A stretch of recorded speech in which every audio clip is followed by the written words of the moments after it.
I auditioned for Lance Reddick's role and for Clark Peters' part, Lester Freeman, and was livid that I didn't get the part. And I thought, well, the show isn't off to a good start. I mean, they've already made a mistake not casting me. That story about me making the tape and then my girlfriend laughing so much so she had to go out of the room, so I didn't have anyone else to read the lines. It was so funny because he couldn't find anybody to do the scene with him, so he did both parts of the scene, and we went, that's the guy.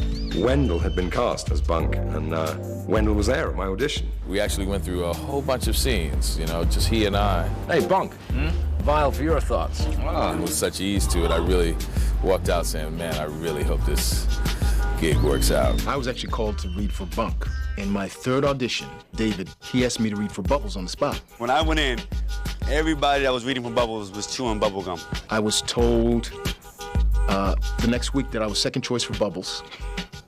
And if the other guy didn't take it, I'd get it. And I, you know, threw my pack of gum out and said no. I will not fall into that, you know, cliche. They called me in to audition for Marlo Stanfield. I actually read for Marlo's part. When I went in there to read the first time, I read for Cuddy. Then I came back again and I read for Slim. I originally auditioned for Michael. Then I read for Fruit and I read for Drac. And then I got another call back and I read for Slim again and I landed Slim. I auditioned for the role of Randy. I auditioned for Stringer Bell.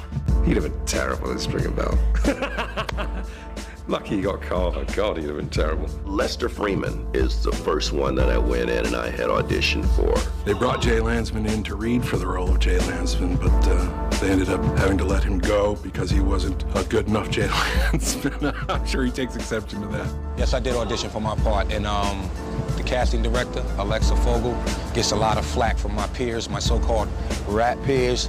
How Method Man get on the show that I'm trying to get on the wire? Well, Method Man came in and he auditioned for the part. I sat there, I studied the lines, I went in, nailed it, and got the part. Now, where my cheese at, man?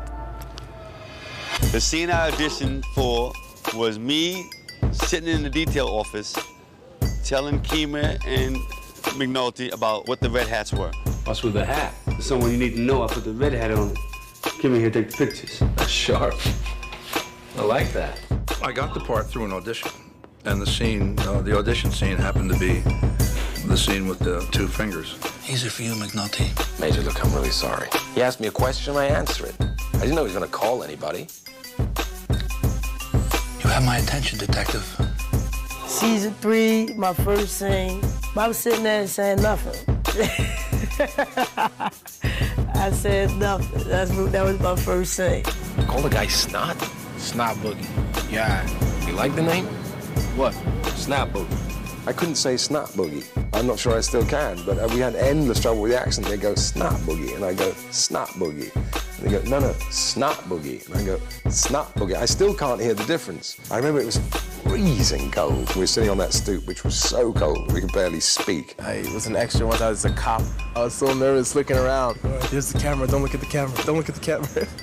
That was my first scene with Dominic. I did a cameo in season 1. Are you saying that The only thing that survives of it is the back of my head, which I might add had a little more hair on it than it does now. Billsworthy covering federal court for The Sun. Right. How do you do?